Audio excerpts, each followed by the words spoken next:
Welcome to 99 TV. నేను బ్రహ్మనాయుడు. శ్రీకాకుళం జిల్లా కాశీబుగ్గ వెంకటేశ్వర స్వామి వారి ఆలయంలో మహా విషాదం చోటు చేసుకుంది. కొద్దిసేపటి క్రితం ఆలయంలో తొక్కిసలాట జరిగింది. పవిత్రమైన ఏకాదశి కావడంతో భక్తులందరూ కూడా ఎక్కువగా రావటం, రద్దీ పెరగటం, తొక్కిసలాట జరగటం. అక్కడ మీరు విజువల్స్లో కూడా చూడవచ్చు, ఒక రైలింగ్ ఉంది. సో ఆ రైలింగ్ కూడా ఒక్కసారిగా ఊడిపోయి పూర్తిగా పడిపోవటంతో భక్తులు ఒకరి మీద ఒకరు పట్టడం, తొక్కిసలాట విపరీతంగా జరగటం. ఇప్పటి వరకు దాదాపుగా 9 మంది మరణించినట్టు తెలుస్తోంది. మరి కొంతమంది తీవ్రమైనటువంటి అస్వస్థతకు గురై హాస్పిటల్లో చికిత్స పొందుతున్నట్టు తెలుస్తోంది. నిజంగా చాలా దురదృష్టకరమైనటువంటి సంఘటన. శ్రీకాకుళం జిల్లాలో కాశీబుగ్గ వెంకటేశ్వర స్వామి వారి ఆలయంలో మరి ఇలాంటి సంఘటన జరగటం నిజంగా బాధాకరం. అయితే చాలా సందర్భాల్లో చూసాం మనం, విపరీతమైనటువంటి తొక్కిసలాట్లు జరుగుతూ ఉన్నాయి దేవాలయాల్లో, అదేవిధంగా సినిమా థియేటర్లో, అదేవిధంగా రాజకీయ నాయకుడిని చూడటానికి వచ్చేటువంటి క్రమంలో పబ్లిక్లో ఒక తొక్కిసలాట వాతావరణం ఏర్పడి, గందరగోళ వాతావరణం ఏర్పడి మరి ప్రజల ప్రాణాలు పోగొట్టుకుంటూ ఉన్నారు. అయితే ఇలాంటి ఒక క్రౌడ్ ఎక్కువగా వచ్చినటువంటి పరిస్థితుల్లో పబ్లిక్ కూడా ఎంతో కొంత ఖచ్చితంగా బాధ్యతతోటి ఉండాల్సినటువంటి పరిస్థితి. ఎందుకంటే ఎప్పుడు ఏ ప్రమాదం ముంచుకొస్తుందో తెలియనటువంటి పరిస్థితుల్లో బతుకుతున్నాం మనం. కాబట్టి తొక్కిసలాట జరగబోతుంది అనేటువంటి వాతావరణం కనిపించినప్పుడే ఎవరికి వారు కాస్త జాగ్రత్తలు పాటిస్తే ఇలాంటి ప్రమాదాలను ఎంతో కొంత మనం నివారించినటువంటి వాళ్ళం అవుతాం. ఎందుకంటే మన ఈ మధ్య చూస్తే మనం తమిళనాడులో టీవీకే ఆ పార్టీ అధినేత విజయ్ మరి ఆయన ఒక బహిరంగ సభ ఏర్పాటు చేసిన క్రమంలో, ఒక రోడ్ షో ఏర్పాటు చేసిన క్రమంలో విపరీతంగా తొక్కిసలాట జరగటం, మరి ప్రాణాలు కోల్పోవటం ప్రజలు. మరి గతంలో కూడా ఆంధ్రప్రదేశ్లో మరి దేవాలయాలకు సంబంధించి కూడా తొక్కిసలాట జరిగిన పరిస్థితి. మరి ఈరోజు శ్రీకాకుళం జిల్లాలోని కాశీబుగ్గ వెంకటేశ్వర స్వామి ఆలయంలో జరిగినటువంటి తొక్కిసలాట. అయితే ఇక్కడ ప్రధానంగా అంటే ఈరోజు భక్తులు ఎక్కువగా వస్తారు అని కనీసం ఒక అవగాహన ఆలయానికి సంబంధించినటువంటి సిబ్బందికి ఉండాల్సినటువంటి అవసరం ఉంది. మరి అలాంటప్పుడు మరి కట్టుదిట్టమైనటువంటి భద్రతను ఖచ్చితంగా ఏర్పాటు చేయాలి. అంటే కొన్ని సందర్భాల్లో కొన్ని దేవాలయాలకి మరి నార్మల్ రోజుల్లో పబ్లిక్ తక్కువగానే ఉంటారు, కానీ ఒక ప్రత్యేకమైనటువంటి రోజు, ఒక పండుగ రోజు, లేకపోతే ఏకాదశి, లేకపోతే కార్తీక మాసమనో, సో ఎక్కువగా వచ్చేటువంటి రోజులకు సంబంధించి దేవాదాయ శాఖ ఎక్కడైతే మరి ఎక్కువగా భక్తులు వస్తూ ఉంటారో దేవాలయాలకి, ఆ దేవాలయాల్లో ప్రత్యేకమైనటువంటి రోజుల్ని కాస్త అవగాహనతో ఐడెంటిఫై చేసి ఖచ్చితంగా అక్కడ కట్టుదిట్టమైనటువంటి భద్రతను ఏర్పాటు చేసినటువంటి పరిస్థితి ఉంది. మరి ఈరోజు ఈ ఆలయంలో జరిగినటువంటి సంఘటన చూస్తే ఇక్కడ చాలా స్పష్టంగా మనకి అర్థమయ్యేది ఏంటంటే కాస్త భద్రతా లోపం అయితే కొట్టొచ్చినట్టు కనపడతా ఉంది.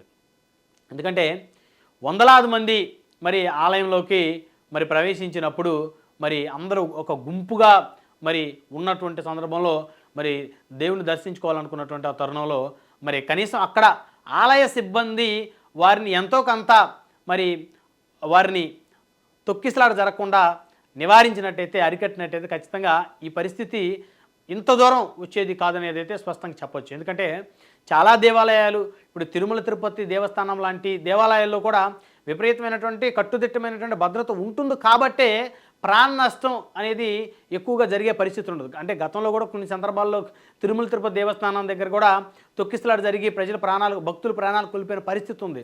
అంటే కొన్ని విపత్తులు మనం ఆపలేము, కానీ కొన్ని విపత్తులు జాగ్రత్తలు తీసుకోవటం వల్ల ఖచ్చితంగా ఆపేటువంటి అవకాశం ఉంది. దయచేసి దేవాలయాలకు వెళ్ళేటప్పుడు అంటే ప్రత్యేకమైనటువంటి సందర్భాల్లో వెళ్తూ ఉంటారు ఎక్కువ మంది. ఇందాక మనం చెప్పుకున్నట్టు ఒక పండుగ, లేకపోతే ఒక కార్తీక మాసమనో, లేకపోతే తొలేకాశనో. సో ఈ విధంగా హిందూ దేవాలయాల్లో హిందువులు కొన్ని రోజుల్ని చాలా ప్రతిష్టాత్మకంగా తీసుకుంటారు. ఆ రోజు ఖచ్చితంగా పలానా దేవుణ్ణి దర్శించుకుంటే మనకు మంచి జరుగుతుంది అనేటువంటి ఉద్దేశంతో వెళ్తూ ఉంటారు. సో ఆ క్రమంలో ఎందుకంటే దేవాదాయ శాఖకి ఖచ్చితంగా వారికి ఒక అవగాహన ఉంటుంది, ఆలయాల సిబ్బందికి, ఆలయాల చైర్మన్లకి వారికి ఒక అవగాహన ఉంటుంది. ఖచ్చితంగా అవగాహన ఉండటం వల్ల ఏంటంటే ఏ రోజు స్పెషల్ డే, ఏ రోజు ఈ దేవుణ్ణి భగవంతుని దర్శించుకోవడానికి ఎక్కువ మంది వస్తారు అనేటువంటిది అప్పుడు కాస్త కట్టుదిట్టమైనటువంటి ఏర్పాట్లు చేస్తే ఇలాంటి దురదృష్టకరమైనటువంటి సంఘటనలు అయితే జరగకుండా ఉంటాయి. సో ఖచ్చితంగా ఇక్కడ చాలా స్పష్టంగా అర్థమవుతుంది, కాస్త భద్రతా లోపం ఉన్నట్టయితే ఖచ్చితంగా అర్థమవుతుంది, అందులో ఎలాంటి డౌటు లేదు.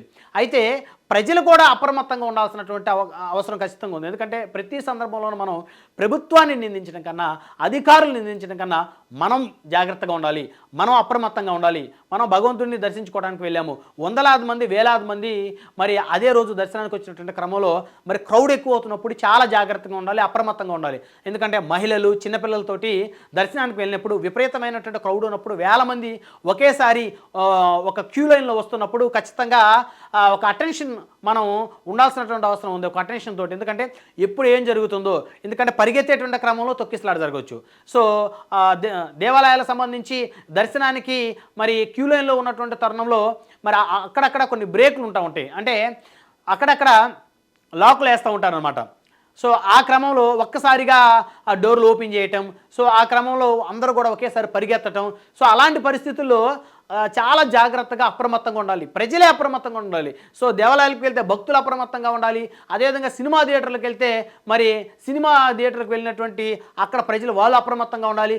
ఒక రాజకీయ నాయకుడు షో జరుగుతూ ఉంటే వేలాది మంది జనం ఒకేసారి గుమిగూడితే అక్కడ కూడా అప్రమత్తంగా ఉండాలి. చిన్నపిల్లల్ని, ఆడవాళ్ళని చాలా జాగ్రత్తగా చూసుకోవాల్సినటువంటి పరిస్థితి. ఎందుకంటే మగవాళ్ళు అయితే, పురుషులు అంటే యువకులైతే, అంటే వృద్ధులైతే మళ్ళీ ఆ తొక్కిసలాట్లో అక్కడి నుంచి బయటపడటం వారికి కష్టం అవుతుంది. యువకులైతే ఏదో ఒక విధంగా అవకాశం ఉన్నంత వరకు వారి చాకచక్యంగా ఆ తొక్కిసలాట నుంచి బయటపడేటువంటి అవకాశం ఉంటుంది. సో మహిళలకి, చిన్నపిల్లలకి, వృద్ధులకి ఆ పరిస్థితి తక్కువ ఉంటుంది. ఒక్కసారిగా గుమ్మిగూడి అందరూ ఒకే దగ్గర పడిపోతే లెగటం కష్టం. సో ఊపిరాడక చనిపోయేటువంటి పరిస్థితులు గతంలో మనం అనేకం చూసాం, ఇప్పుడు కూడా చూస్తా ఉన్నాం. కాబట్టి దయచేసి ప్రజలు అప్రమత్తంగా ఉండాల్సిన పరిస్థితి ఉంది. అంటే ప్రతి సందర్భంలోనూ మన ప్రభుత్వాన్ని, అధికారులను నిందించడం కన్నా ముందు మన బాధ్యత ఏంటి, మనం ఏ మేరకు జాగ్రత్తగా ఉన్నాము. సో కాబట్టి ఇప్పుడు ఈ విచారణ కూడా మరి ప్రభుత్వం జరిపించేటువంటి అవకాశం ఉంది. అసలు ఎందుకు జరిగింది ఈ ఘటన అనే దాని మీద వెంటనే ప్రభుత్వం స్పందించింది. బాధితుల్ని ఎవరైతే అస్వస్థ గురయ్యారో వారిని ఇమీడియట్గా హాస్పిటల్స్కి తరలిస్తూ ఉన్నారు. అయితే కానీ అంటే ప్రభుత్వం ఎంత చేసినప్పటికీ కూడా ప్రజలు కూడా చైతన్యవంతంగా ఉండాల్సిన అవసరం ఉంది, ఎప్పటికప్పుడు అప్రమత్తంగా ఉండాల్సిన అవసరం ఉంది. ప్రభుత్వాలు ఉన్నాయి కదా, లేకపోతే అధికారులు ఉన్నారు కదా, వారి మీదే మనం నిందేసేద్దాము అని చెప్పేసి మనం గనక అలాంటి దూరంతో ఉంటే భవిష్యత్తులో జరగబోయేటువంటి ప్రమాదాలను కూడా అరికట్టడం కష్టమవుతుంది. ఖచ్చితంగా ప్రభుత్వం బాధ్యత తీసుకోవాలి, అధికారులు బాధ్యత తీసుకోవాలి. ఆ దేవాలయాలకు సంబంధించి దేవాలయాల చైర్మన్లు, సిబ్బంది ఖచ్చితంగా వారు బాధ్యత తీసుకోవాల్సినటువంటి అవసరం ఉంది. ఆ తర్వాత ప్రజలు కూడా బాధ్యత తీసుకోవాలి, ప్రజలు కూడా అప్రమత్తంగా ఉండాలి. ఈరోజు మీరు ఆ విజువల్స్ చూస్తే ఆ రైలింగ్ ఏ విధంగా, అంటే రైలింగ్ అంటే ఇనుప కంచె లాంటిది చూశారు కదా, అది ఊడి అంటే ఆ ఫ్లోటింగ్ తట్టుకోలేక విరిగి పట్టంతో ఒకరి మీద ఒకరు పడిపోవటం, ఒకరి మీద ఒకరు పడిపోయేసరికి ఊపిరాడక చనిపోవటం నిజంగా చాలా దురదృష్టం అనమాట. అంటే అలాంటప్పుడు కూడా కాస్త అంటే ఆవేదన లేకపోతే ఆందోళన చెందకుండా కాస్త నియంత్రించుకోవాలి మనుషులు. మనం నియంత్రించుకోవాలి. ఒక దగ్గర ఏదో జరుగుతుందంటే అందరూ ఒక్కసారి పరిగెత్తేస్తారు. అందరూ ఒకసారి పరిగెత్తేయటం వల్ల తొక్కిసలాట జరుగుతుంది, పడిపోతారు. ఆ క్రమంలో వెనకొచ్చిన వాళ్ళు కనీసం ఆగాలి. సో వీళ్ళు కూడా వెళ్ళి వాళ్ళ మీద పడిపోవటం.